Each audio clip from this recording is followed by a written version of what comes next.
Hello and welcome back to my channel. My name is Ruth Ann. I'm from Abundant Blooms Flower Farm. You'll have to forgive my voice.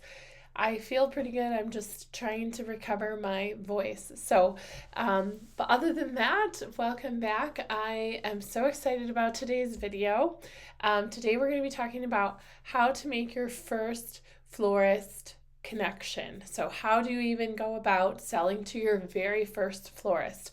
So that's what we're going to be talking about today. If that interests you, hit the subscribe button and stick around for today's video because I think it's going to be really good and really helpful to so many of you that want to start selling to florists or maybe gain a few more florist customers. Before I begin, you're going to want to check out the link in the comments and download my free tips for selling flowers to florists, and gives you lots of great tips. So you're not going to want to miss that. So download my free tips for selling flowers to florists so that will help you get a better understanding of this sales avenue as well. So let's get right into it. Okay, so the very first thing is, how do you even get started? That's probably the most common question that I've heard from farmers. People call me, ask me, how do you do this, Ruth Ann? How does this even work? So tiny background on me, I'm going into my 6th year of flower farming. I grow on about an acre. I have about an acre in production, mostly field grown. I have one brand new high tunnel, and otherwise I grow a good percentage of woodies and perennials and some annuals. So that's my farm. I sell almost exclusively to florists, maybe not quite 100% exclusively, but the huge bulk of my flower sales goes to florists. I was counting up my numbers from 2024. I sold to 35 different florists. I had over 200 unique orders, and I sold like 25,000 stems of flowers. So I thought that was pretty fun stats. So how do you get started selling flowers to florists? So I think one of the most important things is setting yourself up for success. So before you walk into your very first florist shop, there's actually quite a lot of legwork and information and homework that you should do. So a couple of things, I'm just going to kind of rattle them off here, and I have them written down. So before you go in, you need to know how you're going to take orders. You need to know when you're going to make your delivery routes. Or are you not going to deliver? Are you only, do you only have pickup options, like pick up from your farm? I don't recommend that, but that, maybe that's the way your business model is going to work. So that's a possibility. You need to know what you're going to charge. You need to know your prices. You need to know what you're going to charge. Do not ask your florist. You need to know how to harvest high quality cut flowers. I actually have a video about high quality flowers, so if you're interested in that, you can check that out. And then the other thing is, you need to know how to, at least to a certain extent, you need to know how to project your flower availability in the future. I'm going to talk about a little bit how you can work your way up from there, but you need to have an understanding of how you're going to communicate what's available and how the florists are going to communicate back to you an order. So those are definitely some things I recommend that you have before you enter a shop. Another thing would be, I always enter with just a sheet of paper that I've printed that has my name, my contact information, my farm, maybe just like a little blurb about my farm, like when I started or what I'm growing, just something very short. And then have on there how you take orders, how they can contact you. I also put on there my main crops. You don't necessarily have to list every single crop that you sell, but listing your main crops and the prices, and potentially when they'll be available, because florists actually don't know a ton of this stuff. Like most of them do not understand local flowers and the seasonality of it and when things are available. So you need to give them an idea. I mean, I'm not saying give them exact dates. You can give them generalizations: mid-June to mid-July, mid-September to mid-October, or frost, or whatever that case may be. So those are definitely things that you need to have in place before you ever walk into a florist shop, because you want to walk in there confident, professional, and you want to know your stuff, because there are a lot of local farmers now selling to florists. There really are. And I'm not saying that there's no room for more. I think there totally is. I've spoken about this before. I I I think the market in West Michigan, there are hundreds of flower farmers here, and there are not hundreds of them selling high quality, high quantity cut flowers. Really need more of them. However, you should walk into a shop knowing all of these things. You are the professional, and just to be really honest, if you're not going to go in there and make it easy for them and make it easy for them to order from you, easy for them to communicate with you, easy delivery dates, all, like times, they're probably not going to work with you, because there's probably another farmer out there that's doing it and being really professional and doing it well. So one other question I want to address at the very beginning here is, can a first-year flower farmer sell to florists? I probably, if you have knowledge about growing flowers and how to cut flowers and how to harvest flowers and when flowers are going to bloom and how long a succession is going to bloom, and succession planting, maybe you could. I think it's probably honestly better to have 1 year of growing and understanding how flowers grow and how to harvest flowers and when to harvest flowers, and keeping track of different things like how long is this blooming, and should I have another succession, and understanding the vase life and when to harvest flowers is very, very important. So I think it's possible, but I think if you don't know how to grow flowers and you're just trying to start something really new, I don't know that I would recommend starting with florists, because it really is a high level sales outlet. Like, you've got to know how to communicate all these different things that I talked about, and you need to know how to have really high quality flowers so that you can build trust with a florist and not break that and have a lot of problems. Because if you're difficult to work with, or you don't have good quality stuff, or some weeks you do and some weeks you don't, florists are not going to want to work with you in the future. So you want to think that you're building a relationship that's going to grow over the next years and years and years. So I think that's really important. I did not sell flowers to florists my very first year. I talk about my story in another video, but I did not sell my first year. I started my second year, and I sold to 3 florists, and I had honestly enough flowers to sell to more florists, but I just wanted to make sure that I knew how to sell to florists, and I was doing the absolute most 100% best job that I could with those 3 florists that I was working with, because I wanted those relationships to continue. That was 4 seasons ago, so I'm going into my 5th season. I still have a relationship with all 3 of those initial florists, and I sell to 2 of them in particular. I sell to them every single week, and I have sold thousands of dollars to those 2 florists. The other florist still buys from me. They just do more wedding and events, and so it's not necessarily every week, but I still sell to them. So I have had these 3 florists going into my 5th, now going on my 5th season with them. And they know me, they look forward to me, they want me. And I think if I would have tried to sell to 10 or 12 or 15 my first year, I would have kind of crashed and burned.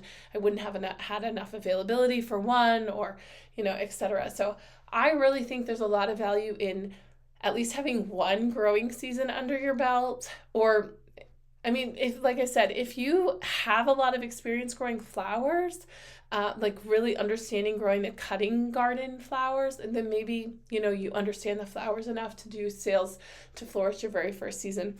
Otherwise, I really recommend that you wait. Excuse me.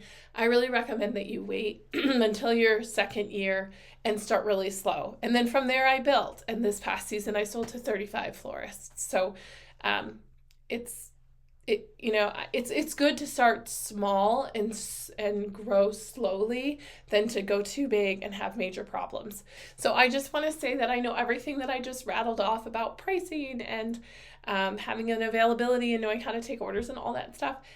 Every single one of those could be its own video, and I'm not going to get into all the nitty-gritty of all of those details, but I'm going to try and give you some tips for how you can get into your first florist shop. Okay, so first of all, you're going to be really scared, and it's okay. You can do it scared. I was pretty much terrified walking into my first florist shop with my flowers and my little paper and my business card stapled to it. Like, pretty much was terrified. But it was okay. Nobody bit my head off.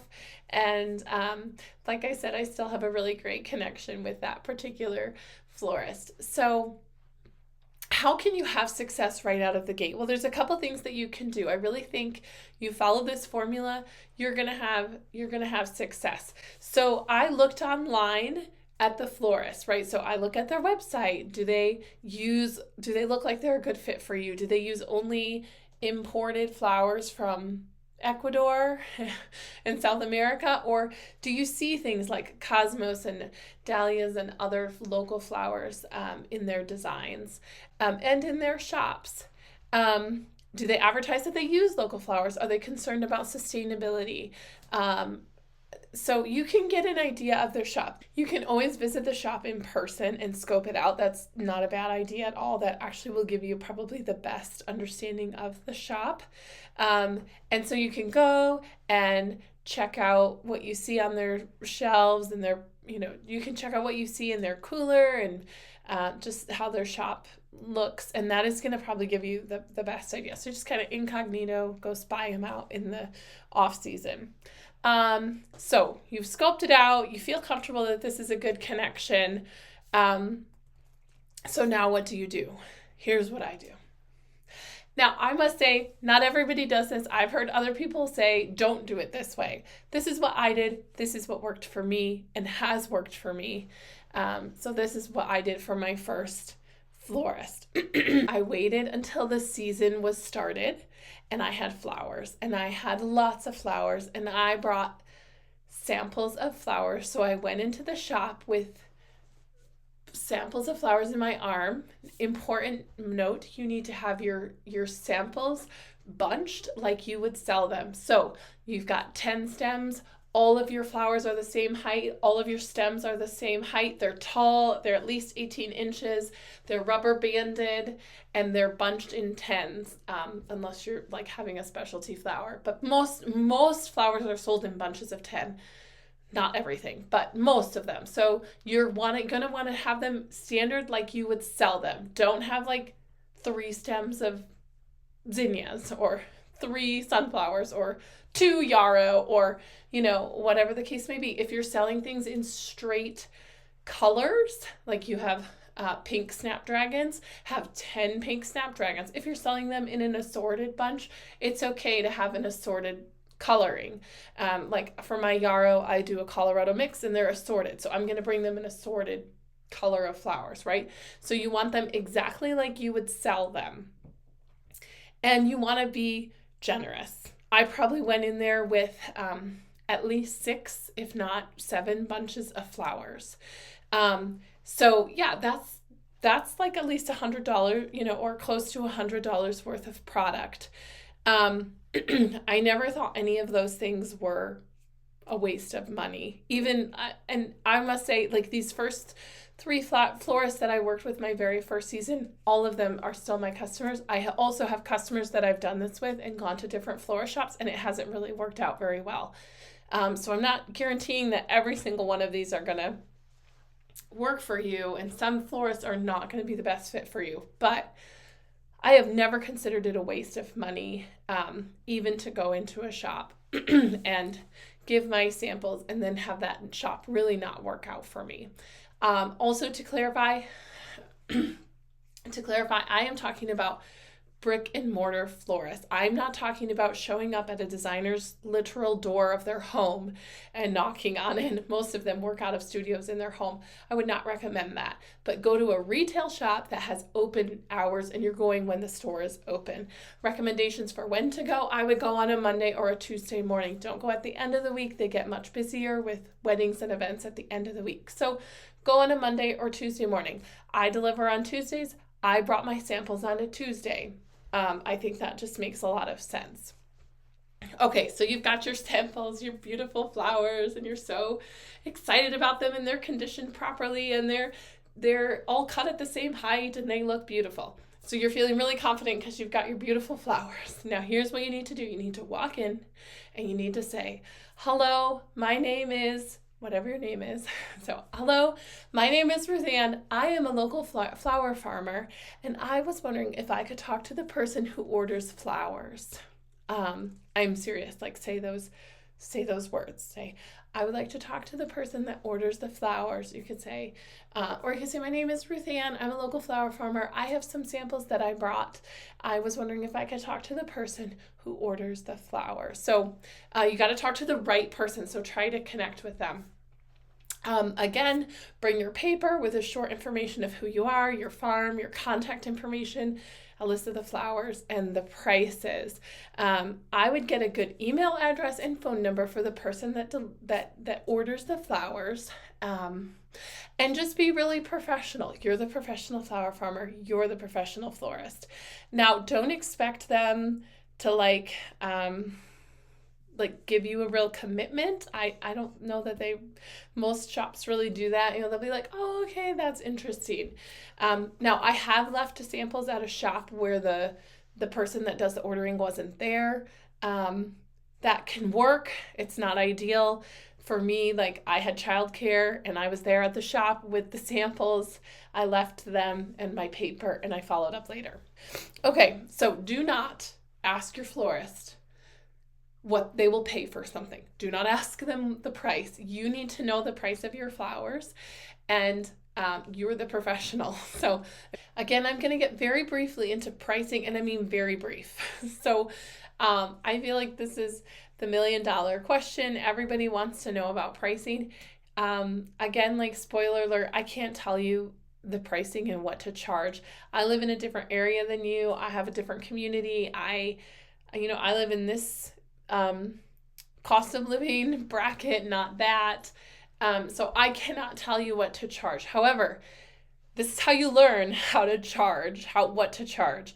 You get on your local wholesalers availability list. That really, I think, is one of the most helpful things, is to get on your local wholesalers availability list. So for me in Grand Rapids, there's a Kennecott is the name of it. Kennecott is the local wholesale floral distributor.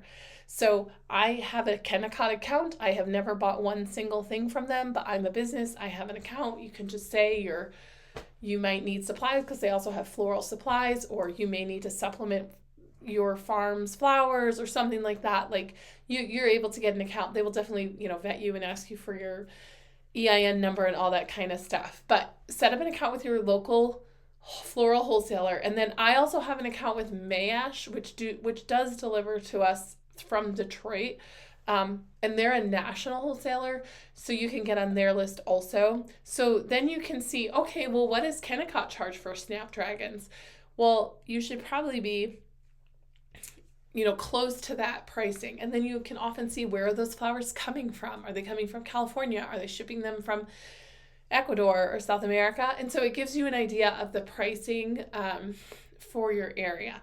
The other thing you can do is, if you're friends with local farmers, you can talk with other local farmers about what they're charging, or if it's possible, get on their availability lists. And so then you'll be able to see what they're charging. So that has never worked very well for me. I've never been able to get on another farmer's availability list. I think I actually I could now if I wanted to. But at the time that I tried, that didn't really work out. But that is a helpful thing.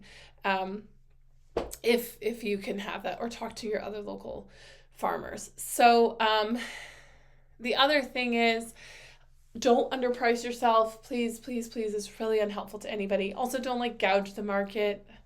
Just pretty normal things. I know there's just a lot of things that are really difficult with pricing. So I understand your pain. I really, really do. If you have a really good relationship with a florist and you've talked to them for a long time, you can always just kind of talk to them about barriers for working with you, and you can ask them if price is an issue, and things like that. But I would not ask them what they charge. No, one time I was at a shop. Maybe I shouldn't disclose this, but one time I was at a shop and I was talking with the employee. The owner wasn't there, and she had just gotten in an order from the wholesaler, and she was looking at the receipt, and she was like, "Oh, look at this Lisianthus is so expensive." I'm pretty sure it was Lisianthus, and I was like, "Oh, is it? Like, oh." That's interesting. I mean, she was like showing it to me, but I found that very intriguing. So, but like I said, if you get on the local wholesaler availability list, that is really going to give you your best information. There's also something called the Boston Ornamental Terminal Market. A lot of people will talk about using that for pricing, or not using it for pricing, but using it as a pricing to help you get an understanding of pricing. Okay, it's super hard to understand. I actually don't think it's massively helpful, maybe unless you live on the East Coast. I don't live on the East Coast, so nobody's going to pay those kind of prices here. It could give you a jumping off point. Also, the ASCFG, the Association of Specialty Cut Flowers, has a pricing guide. If you're a member, you can look at that. The other pricing thing is I use Rooted Farmer for availability, Rooted Farmers for my availability and all of my tracking and communicating. Pricing thing, if you're part of their pro tier, I actually use that a lot. I think it's one of the most helpful pricing tools I've seen because it shows you like the lowest price, the highest price, and the medium price. And those are actual literal sales prices. So I know I don't have a super high cost of living. I also don't live super, super rural, right? Like I'm never going to be charging the top price probably. So I know like, okay, I'm in the general guideline here. This is looking good. Like this is, I'm probably within the target here. So, or like, oh, I was charging, something really cheap for yarrow or something. Maybe I should increase my price for that. And so honestly, that really does help me. I am not an affiliate for Rooted Farmers. I just genuinely think that using a platform like that, which there's not really that many others, there's a couple other new ones, different things, but I have used Rooted Farmer from the very beginning. It holds all of my inventory. It has a live price. It has a live inventory adjustment, right? So if I list that I have 20 bunches of delphinium and somebody orders 10, it automatically reduces and shows there's only 10 in the inventory for anybody else to order. It tracks all your sales. It sends invoices. It tracks, has an analytics portion showing you your top selling flowers and how much money you've sold and to whom and when, and all kinds of really powerful things that can help you crop plan. Like, oh, look, I only sold almost no white status. I guess I shouldn't grow white status, but the purple sold, so I'll grow purple or something like that. That's just like a random thing I made up. But it really is a helpful thing. So like I said, this is not a Rooted Farmers advertisement, but that is how I do all of my inventory, all of my tracking, all of my invoicing, and it has a pricing tool that helps me a lot with my pricing. So that's the deal with Rooted Farmers. That's what I do. Here's a couple of tips. I started as local as possible. Like I literally found the closest flower shop to my house and I went there, and there was actually two really close to me. They're like 4 blocks from each other, which makes it really convenient for delivering, right? If I just go to these 2 florists, I'm starting with 2 florists. They're literally right next to each other, and they're the closest florists to me, which are 15 minutes from me. So I just think that makes a lot of sense. And if you can get the florist closest to you, have a really great relationship with you, it's just a win-win. Like it's just really helpful to have them in close proximity to your home. So that's what I would recommend. Just if you don't like know where to start on a map, just try and find the florist closest to you, see if they're a good fit, and then go from there. Otherwise, if that's not really the case, I would try and find several florists that you think will be good fits, like 2 or 3. It doesn't have to be 10. I'm talking like a couple, 3, 2, 3, that are close to each other. Again, just for the ease of delivery, it just makes your life a lot easier to have several florists in the same area. Just to wrap up, you need to have really good communication with your florist and quality flowers, and you need to know your pricing. and how to properly harvest and care for your flowers so that you have really high quality flowers. Okay, I put a post out in my Facebook group that I have called Selling Flowers to Florists by Abundant Blooms Flower Farm. I'll put a link in the description if you're interested in joining that specific Facebook group that I have. But I put out a questionnaire in there asking people for questions for this video. So a couple of them I got was how do you share weekly availability and update the list? So I shared what I use. I use Rooted Farmers, and that does all of that for me.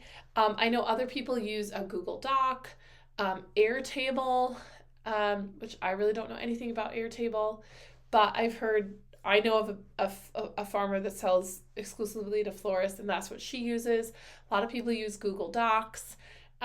So those are basically the other options. I mean, you can have a Shopify like password protected portion of your website, but that's like if you're really huge. I don't know of any small farmers that do that. Big farmers like Sunny Bunny's Flower Farm in Ohio, they use that. But most places that I know, unless you're a really big flower farm, you're not doing that.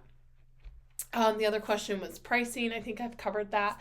And then tips on conveying professionalism. That's a really great question. I think you're the professional by going in there, having all your ducks in a row, knowing your flowers, and communicating well. I really think that communication is one of the most important parts of this relationship. And it's a relationship that you're creating with these florists. And to me, it's just a win-win, right? Like, I'm selling my flowers, they need flowers, and they're able to take my flowers and sell them to the end customer. So it's really a win-win. And if you're communicating with them and their needs, you're helping them out. So if you're selling to designers and florists, like a designer florist, you need to know, and you can harvest specifically, like they need their ranunculus really open. I know that. So I'm going to harvest them and give them that on Tuesday because they need them open for Friday or whatever the case may be. Or they can even specifically say, I mean, I had a florist say to me, do you have any really crazy, really wonky stems, like not straight, like all crooked stems of poppy pods? And I said, yes, actually I do. And she was like, can I get 20 or 30 of those? I was like, sure. And I texted her a picture. I was like, they look like this. Is this what you want? Like, I want to communicate because they want to know what they're going to get. They don't want to be surprised. And she said, yeah, those look amazing. I mean, I had ones with like loops and curves, and they were really wonky. I don't sell them like that. But she's also a farmer. She does some growing as well. So she knew that they can grow like that. And she wanted that specifically for her design. So I was able to harvest something very specifically for a specific need for her that she wanted. So, you can't just order from a wholesaler like that. You can't do something like that. But she has a direct communication to me as the farmer, and so I'm able to give her that kind of customer service. Basically, is what you're doing. So the other thing is, so I just think you are the professional. Tips on professionalism would be growing high quality flowers, communicating, you're refunding when needed, over communicating like what you're trying to convey, and then following up. So now you have this relationship, you have this connection, you've made this connection, you've gone in with your flowers, you were terrified. Now what do? So the fortune is in the follow-up. The fortune is in the follow-up. That is just a marketing term, and I will be back at another time with that story. Not next week. Next week, I think I'm going to be doing something else, but the fortune is in the follow-up. That video is coming. So where do you go from here? Don't forget to download my tips for selling flowers to florists. It's not what this video is. It's something different. So download those, check those out, subscribe to the video if you found this helpful.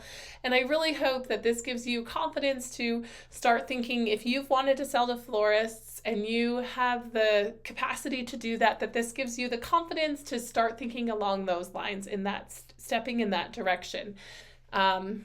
Next week, I'm going to be back with a video about a very, very important, like paramount tip for helping you be a professional flower farmer. And one of the things that this is going to really help you with is projecting your availability, which is very difficult and really does take some experience. I wish I had started doing this sooner. I have done this for 2 years, and if I could go back, I would start this from day one, and it's not that hard. I'm going to tell you all about it next time. Until then, I hope you have a great day and a great week, and hopefully I'll have a better voice next week. Thanks so much for joining me. Goodbye.